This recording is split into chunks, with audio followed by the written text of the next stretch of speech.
Your all fam ಜೈ ಶ್ರೀರಾಮ್. ಸದ್ಯಕ್ಕೆ ಇವತ್ತು ನಾವು ನಮ್ಮ ಅಮೆಝಾನ್ ಪಾರ್ಕಿಂಗಲ್ಲಿ ಬಂದು ನೋಡ್ಬೋದು. ನಮ್ಮ ಗಾಡಿಗಳೆಲ್ಲ ಪಾರ್ಕ್ ಆಗಿದೆ.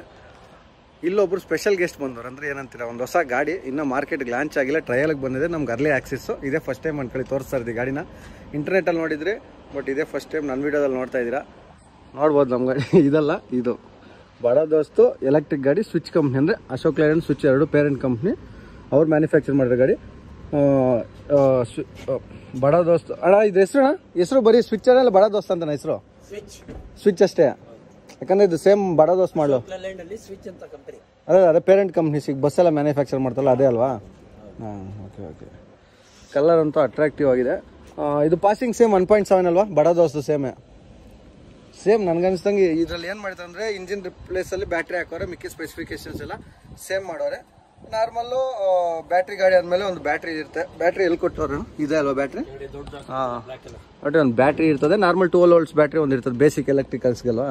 ಮತ್ತು ನಾರ್ಮಲ್ ಒಂದು ಮೋಟ್ರು ನೋಡಿ, ಇಲ್ಲಿದೆ ಮೋಟ್ರು, ನೋಡ್ಬೋದು ನೀವು.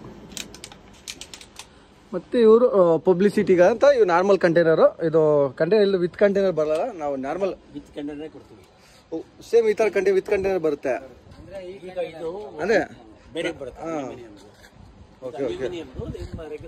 ಹಾಂ, ಈ ಥರ ಕಂಟೈನರ್ ಬರುತ್ತೆ. ಓಕೆ, ಕಲರ್ ಅಂತೂ ಸಕ್ಕತ್ತಾಗಿದೆ, ಸೊಟ್ಟಿನಲ್ಲಿ ಅಟ್ರಾಕ್ಟಿವ್ ಆಗಿದೆ ಕಲರು. ಈಗ ಒಳಗಡೆ ನೋಡೋಣ ಬರ್ರಿ ಯಾವ್ಯಾವ ಥರ ಏನಿದೆ ಅಂತ. ಯಾಕಂದ್ರೆ ಇಷ್ಟು ದಿನ ನಾವು ಗೇರ್ ಗಾಡಿ ನೋಡಿದ್ವಿ, ಈಗ ಎಲೆಕ್ಟ್ರಿಕ್ ಗಾಡಿ ಚೆಕ್ ಮಾಡೋಣ. ಫಸ್ಟ್ ಬಂದಿದ್ದೆ ನೋಡಿ, ನಾರ್ಮಲ್ ಆಗಿ ಸ್ಟೇರಿಂಗ್ ನಿಮಗೆ ಅಶೋಕ್ ಲೇಲ್ಯಾಂಡ್ ಸಿಂಬಲ್ ಕಾಣಿಸುತ್ತೆ. ಇವ್ರದ್ದು ಸ್ವಿಚ್ ಲೋಗೋ, ಇದು ಕೀಯಲ್ಲೂ ಅಷ್ಟೇ ನೋಡಿ ಸ್ವಿಚ್ ಲೋಗೋ ಬಂದಿದೆ.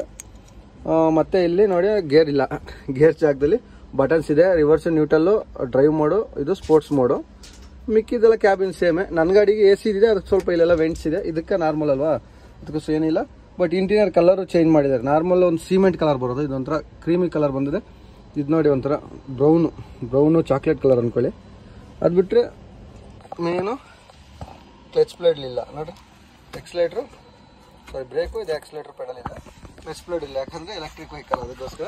ಮತ್ತೆ ಮಿಕ್ಕಿದ ಕ್ಯಾಬಿನ್ ಎಲ್ಲ ಸೇಮ್ ನೋಡಿ, 2+1 ಪಾಸಿಂಗ್ ಅಲ್ಲ, ಇದು ಸೇಮ್ 2+1 ಸೇಮ್ 2+1 ಪಾಸಿಂಗು. ಇದಕ್ಕೂ ಸೇಮ್ ಅದ್ರ ಥರ ಇದೆಯಾ ಈ ಥರ ಹ್ಯಾಂಡ್ ಬ್ರೇಕ್ ಅದು? ಹಾಂ, ಯಾಕಂದ್ರೆ ಆ ಟೆಕ್ನಾಲಜಿ ಇದು ಹ್ಯಾಂಡ್ ಓಪನ್ ಮಾಡಿದ್ರೇ ಗಾಡಿ ಮೂವ್ ಆಗೋದು ಮುಂದೆ. Okay okay. ಅದೇ ನಾರ್ಮಲ್ ಈಗ ಬರ್ತಾರೆ ಎಲೆಕ್ಟ್ರಿಕ್ ಗಾಡಿ ಅದೇ ಥರ ಹ್ಯಾಂಡ್ ಬ್ರೇಕ್ ಮೇಲೆ ಕೈ ಇಟ್ಟರೆ. ನೀವು ಗಾಡಿ ಸ್ಟಾರ್ಟ್ ಮಾಡಿ ನೋಡೋ. ಗಾಡಿ ಸ್ಟಾರ್ಟ್ ಅಂದರೆ ಆನ್ ಮಾಡೋಣ. ಆನ್ ಮಾಡಿ ಸ್ಟಾರ್ಟ್ ಮಾಡ್ರಿ, ಏನು ಸೌಂಡ್ ಏನು ಬರಲ್ಲ. ಇದು ಅದೇ ನಾರ್ಮಲ್ ನೋಡಿ, ಫುಲ್ ಡಿಜಿಟಲೈಸ್ ಮಾಡ್ಬಿಟ್ಟಿದ್ದಾರೆ. ಇದು ಇದಣ್ಣ, ಇದು ಹೆಲ್ತ್, ಇದು ಡಿಗ್ರಿ ಇದೆ, ಇದು ಟೆಂಪರೇಚರು, ಇದು ಗಾಡಿ ಟೆಂಪರೇಚರಾ. ಮತ್ತು ಬ್ಯಾಟ್ರಿ ಪರ್ಸೆಂಟೇಜ್ ಇಲ್ಲಿ ಇದೆಲ್ಲ 74% ಇದೆ. 74% ಇದೆ. ಓಡೋ 1600 ಓಡಿದೆ. ಆವ್ರೇಜ್ ಎಷ್ಟು ಬರ್ಬೋದು ಫುಲ್ ಚಾರ್ಜ್ಗೆ? 120 ಓಡುತ್ತೆ. 125-26 ಕಿಲೋಮೀಟರ್ಸ್ ಓಡಿಸಿದೆ. 94 ಇನ್ನೂ ಪೆಂಡಿಂಗ್, 94 ಹೋಗ್ಬೋದು. ಮತ್ತೆ ಇಲ್ಲಿ ಇದು ಬಂದು ಬ್ಯಾಟ್ರಿ ಚಾರ್ಜ್ ಡೀಸೆಲ್ ಫುಲ್ ತೋರಿಸುತ್ತಲ್ಲ, ಡೀಸೆಲ್ ಮೀಟರ್ ತರ ಫ್ಯೂಲ್ದು. ಇದು ಬಂದು RPM ಟೈಪ್. Okay okay. ನಮ್ದ್ರಲ್ಲಿ RPM ಈ ಕಡೆ ಇದೆ, ಫ್ಯೂಲ್ ಈ ಕಡೆ ತೋರಿಸುತ್ತೆ. ಇದರಲ್ಲಿ ಈ ತರ ಮಾಡಿದೆ. ಆಲ್ಮೋಸ್ಟ್ ಎಲ್ಲ ಸೇಮ್ ಇದೆ. ಒಳಗಡೆ ಮೆಕ್ಯಾನಿಸಮ್ ಚೇಂಜ್ ಆಗಿದೆ ಅಷ್ಟೇ. ಎಕ್ಸ್ಟೀರಿಯರು ಇಂಟೀರಿಯರ್ ಎಲ್ಲ ಸೇಮ್ ಇದೆ. ಇದೊಂದು ಎಕ್ಸ್ಟ್ರಾ ಕೊಟ್ಟ ನಮ್ಮ ಗಾಡಿಲಿ, ಇದು ಕೊಟ್ಟಿಲ್ಲ ಸರ್. ಅದೇ ಡೆಮೋ ವೆಹಿಕಲ್ಗೆ ಮ್ಯಾನುಫ್ಯಾಕ್ಚರಿಂಗಲ್ಲಿ ಸಣ್ಣ ಪುಟ್ಟ ಚೇಂಜಸ್ ಇರ್ತಲ್ಲ. ಬೈ ದ ವೇ, ಇದು ಡೆಮೋ ವೆಹಿಕಲ್, ಮಾರ್ಕೆಟ್ಗೆ ಇನ್ನೂ ಬಿಟ್ಟಿಲ್ಲ ಗಾಡಿನ. ಡೆಮೋ ನೋಡ್ತಿದ್ದಾರೆ, ನಮ್ಗೆ ಅರ್ಲಿ ಆಕ್ಸೆಸ್ ಸಿಕ್ಕಿದೆ ಅಷ್ಟೇ. ಸ್ಟಾರ್ಟ್ ಆಗಿದೆಯಾ? ಸ್ಟಾರ್ಟ್ ಆಗಲ್ಲ ಅಂತ ನೋಡಿ, ಸೌಂಡ್ ಬರಲ್ಲ. ಡ್ರೈವ್ ಮೋಡ್ಗೆ ಹಾಕಿ, ಡಿಗೆ ಹಾಕಿ, ಇದೆ ಈಗ. ಓಕೆ, ಈಗ ನಾರ್ಮಲ್ ಇದೆ. ಎನ್ಎಲ್ ಲೈಟ್ ಬರ್ತಿದೆ. ಈಗ ಹಾಕಿ ಬ್ರೇಕ್ ತೆಗೀರಿ, ಡಿಗೆ ಹಾಕಿ. ಓಕೆ, ನಾರ್ಮಲ್ ಲೈಟ್ ಬರುತ್ತೆ ನೋಡಿ, ಲೈಟ್ ಹೋಗುತ್ತೆ. ಮತ್ತೆ ಡಿ ಬಿತ್ತು. ಗಾಡಿ ಮೂವ್ ಮಾಡ್ಬೋದು. ಡೋರ್ ಹಾಕಿ ಮೂವ್ ಮಾಡಿ. ಇಲ್ಲ ಮುಂದೆ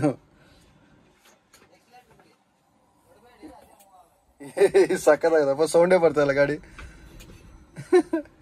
ಈಗ ರಿವರ್ಸ್ ಹಾಕಲ್ ಬನ್ನಿ. ಜಾಸ್ತಿ ನ್ಯೂಟ್ರಲ್ ಮಾಡಿ ರಿವರ್ಸ್ ಹಾಕ್ಬೇಕಾ? Okay, neutral. ಬ್ರೇಕ್ ಎಕ್ಸಲೇಟರ್ ಹೊಡಿಬೇಡಿ, ಬ್ರೇಕ್. ಗೊತ್ತಾಯ್ತು ಬಿಡಿ. ಎಕ್ಸಲೇಟರ್ ಕೊಡೋದು ಬೇಡ, ಅದೇ ಆಟೋಮೆಟಿಕ್ ಹೋಗ್ತಾ ಹೋಗ್ರಿ. ಚೆನ್ನಾಗಿ ಮಸ್ತಾಗದೆ ಮೆಕ್ಯಾನಿಸಮು. ಸಿಟಿ ಪರ್ಪಸ್ ಯೂಸ್ ಅಷ್ಟೇ. ಕಮರ್ಷಿಯಲೈಸ್ ನೀವು ರೋಡಲ್ಲಿ ಮನೆಯಲ್ಲಿ ಇತ್ಕೊಂಡು ಲೋಕಲ್ಗೆ ಅಂದರೆ ಆಗಲ್ಲ. ಸಿಟಿ ಕಂಪ್ನಿಯವ್ರಿಗೆ ಮಾತ್ರ ಯೂಸು. ಈಗ ಮತ್ತೆ ನ್ಯೂಟ್ಲು, ಹ್ಯಾಂಡ್ ಬ್ರೇಕು. ಹೇಗಿದೆ ಎಕ್ಸ್ಪೀರಿಯನ್ಸ್? ಸರ್ ಸಕ್ಕತ್ತಾಗಿದೆ ಸರ್. ಅದೇ ಇದು ಹೆಂಗ್ ಗೊತ್ತಾ, ಇಲ್ಲ ನಮ್ದು ಇಂಟರ್ವ್ಯೂ ಅಂದ್ರೆ ಹೆಂಗ್ ಗೊತ್ತಾ, ಇದು ನಮ್ ತರ ಗಾಡಿ ತಗೊಂಡು ಹಿಂಗೆ ಈ ತರ ಟ್ರಾನ್ಸ್ಪೋರ್ಟ್ ರಿಲೇಟೆಡ್ ಮಾಡ್ತೀನಿ ಅಂದ್ರೆ ಸ್ವಲ್ಪ ಕಷ್ಟ ಆಗುತ್ತೆ. ಯಾಕಂದ್ರೆ ಇದು ಮೇಲೆ ಸ್ವಲ್ಪ ಕಮ್ಮಿ ಅಲ್ವಾ. ಕಂಪ್ನಿ ಅವ್ರಿಗೆ ಈ ತರ ಅಮೆಝಾನ್ ರಿಲೇಟೆಡ್, ಲಾಜಿಸ್ಟಿಕ್ಸ್ ರಿಲೇಟೆಡ್ ಮತ್ತೆ ಡೈಲಿ ನೀಡ್ ಸಪ್ಲೈ ಮಾಡುವಂತವ್ರಿಗೆ ಬೆಸ್ಟ್ ಗಾಡಿ. ಅದು ಟನ್ನೇಜ್ ಅಲ್ಲಿ ಇದೆ, ಯಾವ್ದು ಕಾಂಪಿಟೇಷನ್ ಇಲ್ಲ ಸದ್ಯಕ್ಕೆ. 1.7 ಅಲ್ಲ ಈಗ ಸದ್ಯಕ್ಕೆ ಟಾಟಾ ಇದೆ, ಬಟ್ ಅದೆಲ್ಲ ಎಷ್ಟು 600 to 800. ಇದು ಬಂದ್ಬಿಟ್ಟು ಟನ್ ಮೇಲೆ ಇದೆ, 1.6.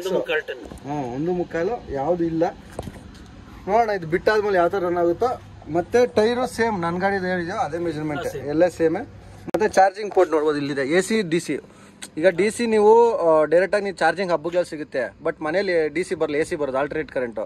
ಸೊ ಇಲ್ಲಿ ಹೆಂಗೆ ಕೊಟ್ಟಿದ್ರೆ 2 ಚಾರ್ಜ್ ಹಾಕೊಬೋದು ನೋಡಿ. ಮನೆ ಹತ್ರ ಆದರೆ ಮನೆಗೆ ಹಾಕೊಬೋದು, ಇಲ್ಲ ಕಮರ್ಷಿಯಲ್ ನೀವು ಚಾರ್ಜಿಂಗ್ ಸ್ಟೇಷನ್ಸ್ ಅಲ್ಲಿ ಹಾಕ್ತೀನಿ ಅಂದ್ರೆ ಅಲ್ಲೂ ಹಾಕೊಬೋದಲ್ಲ ಸರ್. 2 ಸಿಮ್ ಇದೆ ಅಲ್ವಾ ಪ್ಲಾನ್ ಅದು? ಫಾಸ್ಟ್ ಚಾರ್ಜಿಂಗ್ ಬಂದು 1 hour ಇರುತ್ತೆ. 1 hour ಫುಲ್ ಚಾರ್ಜು ಫಸ್ಟ್ ಅದಾ? ಫಾಸ್ಟ್ ಚಾರ್ಜಿಂಗ್ 1 hour ಹಾಕಿದ್ರೆ 120 kilometers ಹೋಗುತ್ತೆ. ಓಹೋ ಪರವಾಗಿಲ್ಲ ಸರ್. ಮನೆಯಲ್ಲಿದ್ದು ರಾತ್ರಿ ಮನೆಗೆ ಹೋಗಿ ಈಗ ಚಾರ್ಜ್ ಹಾಕಿದ್ರೆ 8 to 10 hours ಆಗುತ್ತೆ ಫುಲ್ ಚಾರ್ಜ್ಗೆ, ಡೀಪ್ ಚಾರ್ಜ್ಗೆ. ಬಟ್ ಫಾಸ್ಟ್ ಚಾರ್ಜ್ ಆದ್ರೆ ಡಿಕ್ರೀಸು ಬೇಕಾದ್ರೆ ಫಾಸ್ಟ್ ಆಗುತ್ತಲ್ಲ? ಇಲ್ಲ ಹಂಗೆ ಏನು ಡಿಫ್ರೆನ್ಸ್, ಅದಕ್ಕೂ ಇದಕ್ಕೂ ಏನು ಡಿಫ್ರೆನ್ಸ್ ಇಲ್ಲ, ಎರಡು ಒಂದೇನೆ, ಪರ್ಫಾರ್ಮೆನ್ಸ್ ಸೇಮ್ ಇರುತ್ತೆ. ಯಾವಾಗೆಲ್ಲ ಚಾರ್ಜಿಂಗ್ ಪಾಯಿಂಟ್ಸ್ ತುಂಬಾ ಇರೋದ್ರಿಂದ ಈಗ ನಿಮ್ಗೆ ನೆನ್ನೆ ಒಂದೇ ದಿವಸ 180 ಕಿಲೋಮೀಟರ್ ಓಡಿಸಿದೆ. ಒಂದೇ ದಿನ ಸಿಟಿ ಒಳಗಡೆನೆ ಓಡಿಸಿ ಮತ್ತೆ ಒಂದ್ಸತಿ ಫಾಸ್ಟ್ ಚಾರ್ಜಿಂಗ್ ಹಾಕಿ ಮತ್ತೆ ಟಾಪ್ ಅಪ್. ಅದೇ ಟ್ರಯಲ್ ಟೆಸ್ಟ್ ಮಾಡ್ತಾ ಇದೀರಿ, ಇನ್ನ ಡೆಮೋ ಟೆಸ್ಟ್ ಎಲ್ಲ ನಡೀತಿದೆ. ಒಂದ್ ದಿವಸದಲ್ಲಿ ಈಗೇನು ತೊಂದರೆ ಇಲ್ಲ ಸರ್ ಚಾರ್ಜಿಂಗ್ ಸ್ಟೇಷನ್, ಯಾಕಂದ್ರೆ ಎಲ್ಲ ಎಲೆಕ್ಟ್ರೈಸ್ ಆಗಿದೆ, ಬೈಕಿಂದ ಹಿಡಿದು ಕಾರು. ಸೊ ನಮ್ಮ ಕಂಪ್ನಿದು 4-5 ಎಲೆಕ್ಟ್ರಿಕಲ್ 3 wheelers ಇದಾವೆ. ಇಲ್ಲ ಕಾರ್ನಲ್ಲಿ ನಿಂತಿದೆ ನಮ್ದು. ಏನಂತೀರಾ, ಎಲ್ಲ ಕಡೆ ಚಾರ್ಜಿಂಗ್ ಸ್ಟೇಷನ್ಸ್ ಇದೆ. ಮಿನಿಮಮ್ 15 amps ಇರಬೇಕು. ಓಕೆ. ಮತ್ತೆ ಫಾಸ್ಟ್ ಚಾರ್ಜಿಂಗ್ಗೆ 30 kilowatts ಇರುತ್ತೆ. ಈಗ ನಿಮ್ಮ ಟಾಟಾ ಕಾರ್ಗಳೆಲ್ಲ ಈಗ ಬರ್ತಾನೆ ಮತ್ತೆ ಒಟ್ಟಿನಲ್ಲಿ ಕಾರ್ ಚಾರ್ಜ್ ತೋರಿಸಿದ್ರಲ್ಲ, ಇದಕ್ಕೆ CCS2 ಅಂತಾರೆ. ಓಕೆ, ಫೋಕಸ್ ಮಾಡಿ. ಓಕೆ, ಇದೆರಡು ಇದ್ರೆ CCS2 ಅಂತಾರೆ. ಇದಕ್ಕೆ ಇದು ಫಾಸ್ಟ್ ಚಾರ್ಜಿಂಗ್ಗೆ ಯೂಸ್ ಆಗುತ್ತೆ. ಓಕೆ, ಎರಡು ಆನ್ ಆಗುತ್ತೆ. ಗನ್ನಲ್ಲಿ ಅದೆರಡು ಪಿನ್ ಇರುತ್ತೆ. ಸೊ ಎರಡನ್ನೂ ಒಂದೇ ಸತಿ ಮಾಡ್ಬೋದು ಅಂದ್ರೆ ಒಂದೇ ಸತಿ ಅದು ಪ್ಲಗ್ ಇನ್ ಆಗ್ಬಿಡುತ್ತೆ. ಪ್ಲಗ್ ಬರೋದೇ ಹಾಗೆ. ಮತ್ತೆ ಇದು ಎಮರ್ಜೆನ್ಸಿ ಅಲ್ವಾ ಸರ್? ಇದು ಹೌದು, ಎಮರ್ಜೆನ್ಸಿ ಶಟ್ ಡೌನ್ಗೆ. Okay okay sir. Length same ಅಲ್ಲ ಸರ್? 8 feet 10 feet ಸಾರಿ 9.7 ಅಂದ್ರೆ 5.7. Okay okay okay. ಈಗ ಸದ್ಯಕ್ಕೆ ಇದನ್ನು ನಾವು ಬರೀ ಡೆಮೋಗೋಸ್ಕರ ಮಾಡಿಸಿರೋದು. ಓಪನ್ ಮಾಡಿಸಿ ಡೆಮೋಗೋಸ್ಕರ ಮಾಡಿರೋದು. ಇದು ನೋಡ್ರಿ, ಇದು ಏನಂತೀರ, ಹಾಲು ಹೊಡೆಯೋದಕ್ಕೆ ಸೇಮ್ ಪಕ್ಕ ಗಾಡಿ ಸಕ್ಕತ್ತಾಗಿರ್ತದೆ. ಹಾಲಿಗಿಲ್ಲ ಹೊಡೆಯೋದಕ್ಕೆ ನೈಟ್ ಹೊತ್ತು. ಹೈಟ್ ಸರ್ ಇದು ಸದ್ಯಕ್ಕೆ ನೀವು 6 ಇದೆ, 6.2. ನೋಡಿ ನನ್ನ ಗಾಡಿನ 6, ಇದು ಅಷ್ಟೇ ಇದೆ. RTO ಪಾಸಿಂಗ್ 6.5 ಮಾಡ್ಕೊಬೋದು ಅನ್ಸುತ್ತೆ, ಬಟ್ ಅವ್ರ ಮೇಲೆ ಡಿಪೆಂಡ್ ಯಾರು ಗಾಡಿ ಏನು ಪರ್ಪಸ್ ಅಂತ. ನೋಡಿ ಹಿಂದ್ಗಡೆ ನಮ್ಮ ಗಾಡಿಗೆ ಬಂದಂಗೆ ಸೇಮ್ ಹಿಂದೂಜಾ ಗ್ರೂಪ್ ಇದೆ, ಅವ್ರದ್ದೇ ಸೇಮ್ ಎಲ್ಲ. ಹಿಂದೂಜಾ ಅವ್ರದ್ದು ಇದೊಂದಿದೆ, ಸ್ವಿಚ್ ಇದೆ, ಅಶೋಕ್ ಲೇಲ್ಯಾಂಡ್, ಮತ್ತು ಇನ್ಯಾವುದಿದೆ ಸರ್? ಬೇಜಾನ್ ಗಾಡಿ ಇದಾವೆ, ಎಲ್ಲ ಅಕ್ವೈರ್ ಮಾಡ್ತಾ ಇರ್ತಾರೆ. ಇಂಡಸ್ಇಂಡ್ ಬ್ಯಾಂಕು ಹಿಂದೂಜಾ ಅವ್ರದ್ದೇ. ಓಹೋ ಸರಿ. ಈಗ ಏನಾಗುತ್ತಂದ್ರೆ, ಇದು ಯಾರು ಜಾಸ್ತಿ ಜನಕ್ಕೆ ಸ್ವಿಚ್ ಅಂತ ಗೊತ್ತಾಗಲ್ಲ. ಏನಾಗುತ್ತಂದ್ರೆ ಮುಂದೆ ಬಾಡಿ ನೋಡಿದ ತಕ್ಷಣ ಏನಂತಾರೆ, ಅಶೋಕ್ ಲೇಲ್ಯಾಂಡ್ ಗಾಡಿ ಒಂದು ಹತ್ರ ಬಂದು ಈ ಲೋಗೋ ನೋಡೋರ್ಗು ಐಡಿಯಾ ಬರಲ್ಲ. ಯಾಕಂದ್ರೆ 90% ಆ ಗಾಡಿ ನೋಡಿದ ತಕ್ಷಣ ಅಶೋಕ್ ಲೇಲ್ಯಾಂಡ್ ಅಂತ ನೆನಪರೋದು. ಬ್ಯಾಂಗ್ಳೂರಲ್ಲಿ ಅವ್ರಿಗೆ ಅಡ್ವಾಂಟೇಜ್ ಏನು ಗೊತ್ತಾ, ಎಲ್ಲ ರೋಡ್ ಸ್ವಿಚ್ ಬಸ್ ಹೊಡುತ್ತೆ, ಸೊ ಅವ್ರಿಗೆ ನಾಲೆಜ್ ಇರುತ್ತೆ. ಅವ್ರದ್ದು ಹಾಗೆ ಇದೆ ನೋಡಿ ಸ್ವಿಚ್. ಸ್ವಿಚ್ ಲೋಗೋ ಸೇಮ್ ಇದೆ, ಬಸ್ ಮುಂದೆನೇ ಇದೆ. ಮಾತ್ರ ಅಶೋಕ್ ಲೇಲ್ಯಾಂಡ್ ಲೋಗೋ. ಸ್ವಿಚ್ ಅವ್ರಿಗೂ ಲಾಸ್ಟ್ ಅಲ್ಲಿ BMTC ಯಾಕಂದ್ರೆ ಪಾರ್ಟ್ ಆಫ್ ಅಶೋಕ್ ಲೇಲ್ಯಾಂಡ್ ಅಲ್ವಾ? ಹಿಂದೆ Ashok Leyland logo. Ashok Leyland is a switch ಇನ್ನೊಂದು ಪೇರೆಂಟ್ ಕಂಪನಿ. Okay okay. ಇದು ಬ್ಯಾಟ್ರಿ ವಾರಂಟೀಸ್ ಅವೆಲ್ಲ ಇರ್ತಾವಲ್ಲ ಸರ್? Normal 4 years 3 years 5 years warranty ಇದೆ ನಮ್ದು ಬ್ಯಾಟ್ರಿ. ಮೋಟ್ರು ವಾರಂಟಿ ಇಲ್ಲ, 5 years ಆವರೇಜ್ 5 years ಇರುತ್ತಲ್ವಾ? ನೋಡಿ ಎಲೆಕ್ಟ್ರಿಫೈ ಆಗೋಯ್ತು ನಮ್ಮ ಕಾಂಪಿಟೇಷನ್ಗೆ ಬಂದ್ಬಿಟ್ಟು. ಬಟ್ ಏನಂತೀರಾ 120 130 ಅಂತ ಹೇಳ್ತಿದ್ದಾರೆ, ಎಷ್ಟು ಬರ್ತೋ ಗೊತ್ತಿಲ್ಲ. ಬಟ್ ಮಾರ್ಕೆಟಲ್ಲಿ ನೋಡಿ ಎಲ್ಲ ಎಲೆಕ್ಟ್ರಿಫೈ ಕಾರು ಮತ್ತು ಏನಂತೀರಾ ಬೈಕ್ಗಳು ಮಾತ್ರ ಎಲೆಕ್ಟ್ರಿಫೈ ಆಗಿತ್ತು. ಈಗ commercial ವೆಹಿಕಲ್ಗೂ ಬಂದ್ಬಿಟ್ಟಿದ್ದಾವೆ.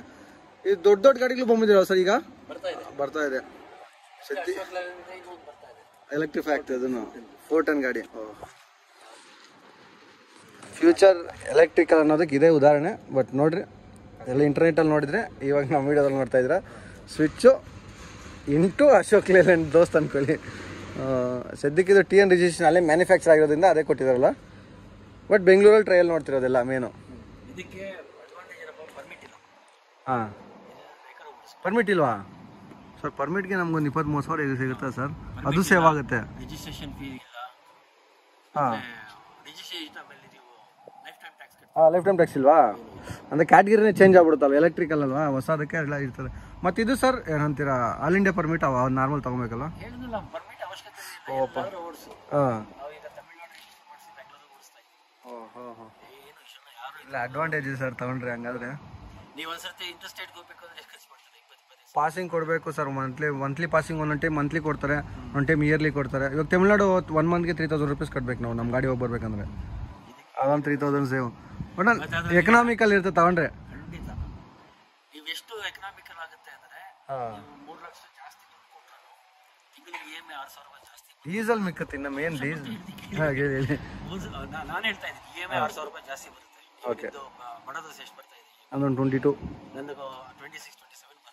Okay. But in spite of that ತಿಂಗಳಿಗೆ 15,000 ರೂಪಾಯಿ ಸೇವಿಂಗ್ಸ್ ಮಾಡಿ. ಹೇಗೆ ಅಂತ ಕೇಳಿದ್ರೆ ಕ್ಯಾಲ್ಕುಲೇಷನ್ ಅವಳು ಬನ್ನಿ ಸಪ್ರೇಟಾಗಿ ಕೊಟೇಶನ್ ಹಾಕುವಾಗ ಹೇಳ್ತೀರಾ? ಅಲ್ಲ, ನಾನು ಕಾಸ್ಟ್ ಬಗ್ಗೆ ಮಾತಾಡ್ತೀನಿ. ಅವರೇಜ್ 10 to 12 ಬರುತ್ತೆ. ಓಕೆ, 12 ವೇಟ್ ಕೊಡಿ. ಹಾಂ, 1 ಲೀಟರ್ ಎಷ್ಟು ಡೀಸೆಲ್ ಖರ್ಚು? 89, 90 ಅನ್ಕೊಳ್ಳಿ. ಹಾಂ, 1 ಕಿಲೋಮೀಟರ್ಗೆ ಎಷ್ಟಾಯ್ತು? 8,000 ರೂಪಾಯಿ ಆಯ್ತು. ನಂದು ಎಷ್ಟು ಬರುತ್ತೆ ಗೊತ್ತಾ? ಬರೀ ಟೋಟಲ್ ಕಾಸ್ಟ್ 3 ರೂಪಾಯಿ ಬರುತ್ತೆ. 120 ಕಿಲೋಮೀಟರ್ ಒಂದ್ಸತಿ ಚಾರ್ಜ್ ಮಾಡಿ 1/3 ಮಿಕ್ಕುತ್ತೆ. 1/3 ಅಲ್ಲ,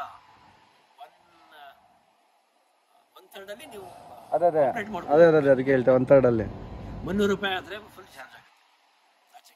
ಅದೇ ನಮ್ಮ 10 ರೂಪೀಸ್ ಖರ್ಚಾಗ, ಇದು 3 to 4 ರೂಪೀಸ್ ಖರ್ಚಾಗುತ್ತೆ ಅಷ್ಟೇ. ಸೊ 70% ಸೇವಿಂಗ್ಸ್ ಅಂದರೆ ನಿಮ್ಮದು ವೆಹಿಕಲ್ 3 ಲಕ್ಷ ಏನು ಎಕ್ಸ್ಟ್ರಾ ಕೊಡ್ತೀವಿ. ನಾನು ಸಿಟಿಯಲ್ಲಿ ಓಡಿಸೋಕ್ಕೆ ಬೆಸ್ಟ್ ಗಾಡಿ. ಪ್ರಾಪರ್ ಲಾಂಚ್ ಡೇಟ್ ಆಗಿಲ್ಲ. ಲಾಂಚ್ ಆದಾಗ ಬೇಕಾದ್ರೆ ಅಲ್ಲಿ ಹೋಗಿ ನಿಮ್ಗೆ ಡೀಟೇಲ್ದಾಗ ಇನ್ನೂ ಲಾಂಚ್ ಆದಾಗ ಪ್ರೈಸಿಂಗು ಏನು ಇತ್ತು ಅವ್ರ ಕೈಲಿ ಎಕ್ಸ್ಪ್ಲೇನ್ ಮಾಡೋಣ. ಈಗ ಸದ್ಯಕ್ಕೆ ಡೆಮೋ ಗಾಡಿ ಅಲ್ಲ, ಡೆಮೋಗೆ ಏನು ಇನ್ಫಾರ್ಮೇಶನ್ ಕೊಡಬೇಕು ಅಷ್ಟು ಇಂಡೈರೆಕ್ಟ್ ಆಗಿ ಹೇಳ್ಬಿಟ್ಟಿದ್ದೀನಿ ಆಗಲೇ. ಅದೇ ಒಂದು ಆವ್ರೇಜ್ ಅಲ್ಲಿ ಹೇಳಿರೋದು. ಇಲ್ಲಿ ಬನ್ನಿ, ಸದ್ಯಕ್ಕೆ ನಮ್ಗೆ ಆಪರ್ಚುನಿಟಿ ಕೊಟ್ಟಿದ್ದಕ್ಕೆ ಥ್ಯಾಂಕ್ಸ್ ಸರ್. ಈ ಥರ ತೋರಿಸ್ತಾ ಇದಕ್ಕೆ ಥ್ಯಾಂಕ್ ಯು. ಇವ್ರು ನಮ್ಮ ಸಬ್ಸ್ಕ್ರೈಬರ್ ಅಶೋಕ್ ಲೇಲ್ಯಾಂಡಲ್ಲಿ ಸಿಕ್ಕಿದ್ರು. ಈಗ ಸದ್ಯಕ್ಕೆ ನೀವು subscriber. Thank you sir. Okay sir. ಸದ್ಯಕ್ಕೆ ನೋಡ್ದಲ್ಲ ನಮ್ಮ ಅಶೋಕ್ ಲೇಲ್ಯಾಂಡ್ ದೋಸ್ತು ಎಲೆಕ್ಟ್ರಿಕ್ ಗಾಡಿ. ಸಖತ್ ಖುಷಿ ಆಯ್ತು ಇದು ರಿವ್ಯೂ ಮಾಡೋದಕ್ಕೆ. ರಿವ್ಯೂ ಅಂದರೆ ಒಂದು ಚಿಕ್ಕದಾಗೆ ನಂದು ಏನಿದೆ ಅದು ಹೇಳಿದ್ದು. ಸದ್ಯಕ್ಕೆ ಸಾಕು. ಈ ವಿಡಿಯೋಗೆ ಏನು ಮಾಡ್ತೀನಿ. ಹೋಗಿ ನಿಮ್ಗೆ ವಿಡಿಯೋ ಇಷ್ಟ ಆಯ್ತು ಅನಿಸುತ್ತೆ. ನಿಮ್ಗೆ ವಿಡಿಯೋ ಇಷ್ಟ ಆದ ಲೈಕ್ ಶೇರ್ ಸಬ್ಸ್ಕ್ರೈಬ್ ಮಾಡೋಂತ ಮರೆಯೋಕೋಬೇಡ್ರಿ. ಪ್ಲಸ್ ಬೆಲ್ ಐಕಾನ್ ಮತ್ತು ಸೊ ನಿಮ್ಗೆ ಇನ್ಸ್ಟಾಗ್ರಾಮ್ ಸಿಗಲಿ ಅಂತ. ನಾನು ನಿಮಗೆ ನೆಕ್ಸ್ಟ್ ವಿಡಿಯೋ ಸಿಗ್ತೀನಿ. Until then take care. ಜೈ ಶ್ರೀರಾಮ್, ಜೈ ಆಂಜನೇಯ.